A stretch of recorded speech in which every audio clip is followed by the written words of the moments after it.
अस्सलाम वालेकुम नाजरीन। मुनाफिक निफक से माखूज है जिसका मायने सुरंग है, और बाज ने इसकी वजह यह बयान की है कि लोमड़ी अपने बिल के दो मुंह रखती है, एक का नाम नाफका और दूसरे का नाम कासा है। एक तरफ से वो दाखिल होती है और जब कोई शिकारी उसका ताकुब करता है तो दूसरी तरफ से निकल जाती है, और अगर दूसरी जानिब से कोई उसका ताकुब करता है तो वो पहले सुराख से निकल जाती है। इसके बिल के एक तरफ का नाम नाफका है, इसी से मुनाफिक माखूज है। इसके भी दो पहलू हैं, एक कुफर जो उसके दिल में है, दूसरा ईमान जो उसकी जुबान पर है। अगर कुफर से उसे किसी नुकसान का अंदेशा हो तो वो अपने आप को मुसलमान जाहिर करने लगता है, और अगर इस्लाम के बायस उसे कोई तकलीफ पहुंची हो तो वो अपने काफिर होने का ऐलान कर देता है। मुनाफिकत का मानी है अपने कौल और अमल से वो कुछ जाहिर करना जो दिल में मौजूद अकायद और अज़ाइम के खिलाफ हो, और इस्लाम में मुनाफिकत का मफहूम दिल में कुफर, शिर्क और गुनाहों का इकरार और अमल के वजूद के साथ अपने आप को कौली और अमली तौर पर ईमान वाला, अल्लाह की तौहीद को मानने वाला और गुनाहों से दूर रहने वाला जाहिर करना है। फरमाने बारी ताला है, वो लोग जो पीछे छोड़ दिए गए वो अल्लाह के रसूल के पीछे अपने बैठ रहने पर खुश हो गए, और उन्होंने नापसंद किया कि अपने मालों और अपनी जानों के साथ अल्लाह के रास्ते में जिहाद करें। उन्होंने कहा कि गर्मी में मत निकलो,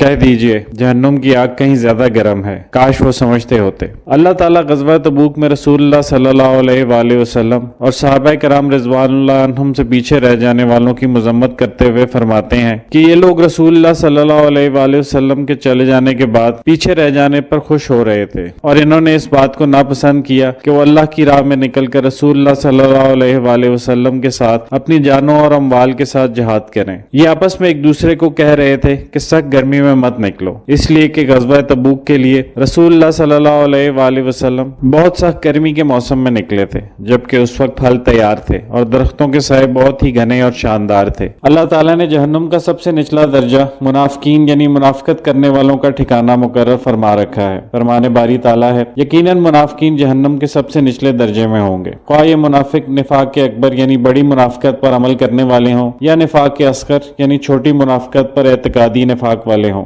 या अमली मुनाफिकत वाले, सबका ठिकाना वही है। नबी करीम सल्लल्लाहु अलैहि वसल्लम ने इरशाद फरमाया, जिसमें ये चार खसलतें हों वो खालिस मुनाफिक है, और जिसमें इनमें से कोई एक खसलत हो तो उसमें निफाक की खसलत है, यहाँ तक कि वो उसे छोड़ दे। पहली, जब उसके पास अमानत रखवाई जाए तो वो इसमें खयानत करे। दूसरी, जब वो बात करे तो झूठ बोले। तीसरी, जब वो वादा करे तो वादा खिलाफी करे। और चौथी, जब वो झगड़ा करे तो फट पड़े यानी बेहयाई पर उतर आए। एक और हदीस में आप सल्लल्लाहु अलैहि वसल्लम ने इरशाद फरमाया, जिसमें तीन खसलतें हों तो वो मुनाफिक है, ख्वाह वो नमाज भी पढ़ता हो और रोजा भी रखता हो और हज भी करता हो और उम्रा भी करता हो, और ये भी कहता हो कि मैं मुसलमान हूँ। पहली, बात करे तो झूठ बोले। दूसरी, वादा करे तो वादा खिलाफी करे। तीसरी, जब उसे अमानतदार बनाया जाए तो खयानत करे। इसी तरह एक और हदीस में आप सल्लल्लाहु अलैहि वसल्लम ने फरमाया, बेशक हया और इफ़्फ़त और जुबान की कम इल्मी ना कि दिल की कम इल्मी, और उसके मुताबिक अमल ईमान में से हैं, और बेशक ये सब आखिरत की खैर में इजाफा करते हैं और दुनिया के शर में कमी करते हैं, और जो कुछ ये आखिरत में इजाफा करते हैं वो दुनिया में कमी से ज्यादा है, और बेशक लालच और बेहयाई और बेहुदा गुफ्तगू निफाक में से हैं, और ये सब दुनिया के शर में इजाफा करते हैं और आखिरत की खैर में कमी करते हैं, और जो कुछ ये आखिरत की खैर में कम करते हैं वो इससे ज्यादा है जो ये दुनिया में से बढ़ाते हैं। अमीरुल मोमिनीन हजरत उमर बिन खत्ताब रजी अल्लाह अन्हु का कहना है कि मैंने अपनी उंगलियों की तादाद से ज्यादा दफा रसूलुल्लाह को फरमाते हुए सुना कि मैं इस उम्मत पर साहिब इल्म मुनाफिकों से बहुत डरता हूँ। पूछा गया, मुनाफिक साहिब इल्म कैसे हो सकता है? तो आपने फरमाया, जुबान का आलिम लेकिन दिल और अमल से जाहिल। हजरत हुज़ैफा बिन यमान रजी अल्लाह अन्हु से पूछा गया कि मुनाफिक कौन है? तो आपने फरमाया, वो जो इस्लाम का दावेदार हो लेकिन उस पर अमल न करता हो। इसी तरह हजरत अब्दुल्ला बिन उमर रजी अल्लाह अन्हु से कहा गया कि हम हुक्मरानों और सरदारों के पास जाते हैं तो कुछ और बात करते हैं, और जब वहां से निकलते हैं तो उस बात के खिलाफ बात करते हैं। तो इब्ने उमर रजी अल्लाह अन्हु ने फरमाया, हम इसे मुनाफिकत में गिना करते थे। मुनाफिकत ऐसे तर्ज अमल को कहते हैं जो कौल व फेल के तादाद से इबारत हो, जिसमें इंसान का जाहिर बातिन से मुख्तलिफ बल्कि बरक्स हो। सूरह बकरा की आयात 8 ta 20 में मुसलसल मुनाफिकीन की अलामात बयान की गई हैं। ये अलामात मुनाफिकीन पर कुरान हुक्म का वाज़ेह एलानिया है, जो इसलिए दिया गया है कि हर शख्स अपने अहवाल और मामलात का जायजा ले सके और उसकी रोशनी में अपनी इस्लाह की कोशिश कर सके। निफाक का असल ये है कि मुनाफिक कुफर को छुपाता है और ईमान को जाहिर करता है, और दिल में कुफर के बावजूद ईमान का दावा करता है, और अल्लाह ताला शहादत देता है कि मुनाफिकीन झूठे हैं। मालूम हुआ कि निफाक की असल बुनियाद झूठ है। फरमाने बारी ताला है, झूठ सिर्फ वो लोग बांधते हैं जो अल्लाह की आयात पर ईमान नहीं लाते, और यही लोग असल झूठे हैं। इससे मालूम हुआ कि झूठ ईमान की जिद है। इन रिवायात को जमा किया जाए तो मुनाफिक की 5 अलामतें बनती हैं। बात करे तो झूठ बोले, वादा करे तो उसका خلاف کرے، عہد کرے تو توڑ ڈالے، امانت دار سمجھا جائے تو خیانت کرے، جھگڑے تو بد زبانی کرے۔ سب سے پہلے یہ جان لینا چاہیے کہ نفاق کا ٹیسٹ دو طرح سے ہوتا ہے، ایک عمومی حالات میں اور ایک خصوصی حالات میں۔ عمومی حالات میں ہمیں یہ دیکھنا چاہیے کہ دین کے جو بنیادی تقاضے جس میں نماز، روزہ، حج، زکوٰۃ، اسراف، بخل، نکاح و طلاق اور دیگر احکامات کے بارے میں دین کے احکامات پر عمل پیرا ہیں یا نہیں، اگر ہاں تو کس حد تک، اور اگر نہیں تو کس حد تک ہمارا عمل ان تقاضوں پر عمل پیرا ہونے سے قاصر ہو تو جان لینا چاہیے کہ نفاق کے جراثیم موجود ہیں۔ اگلے مرحلے میں یہ دیکھنا چاہیے کہ اخلاقی معاملات میں کیا ہم دین کے تقاضے پورا کرنے کے قابل ہیں یا نہیں، کیا ہم ماں باپ، بیوی، بچے، رشتہ دار اور دوست احباب سے ویسا ہی اچھا رویہ رکھتے ہیں جس طرح کا اچھا رویہ ہم ان سے ڈیمانڈ کرتے ہیں۔ اگر نہیں تو اخلاقی معاملات میں ہم نفاق کی جانب جا رہے ہیں۔ اور خصوصی حالات کے نفاق سے مراد ہے کہ انسان عمومی حالات میں تو بہت شریف بن کر رہتا ہو اور ایمان اور اخلاق کے تقاضوں پر عمل کرتا ہو، چنانچہ اس کے باطن کو کھوٹ کو نمایاں کرنے کے لیے بعض اوقات اللہ تعالیٰ خصوصی حالات پیدا کرتے ہیں جس سے اس کی اصل شخصیت سامنے آ جاتی ہے اور اندر کا نفاق ظاہر ہو جاتا ہے۔ ناظرین، آئیے ہم سب ذرا اپنے بارے میں سوچیں کہ ہم میں کون سی نشانیاں پائی جاتی ہیں اور ہمارے ارد گرد کس قسم میں کیا کیا نشانی پائی جاتی ہے، اور اگر ہمارے اندر ان میں سے کوئی نشانی ہے تو اس سے نجات کی کوشش کریں، اور اپنے جس مسلمان بہن بھائی میں ان میں سے کوئی نشانی پائیں اسے بھی حکمت اور نرمی کے ساتھ آگاہ کرتے ہوئے اصلاح کی رغبت دلائیں۔ اللہ تعالی ہم سب کو منافقت اور منافقین سے محفوظ رکھے،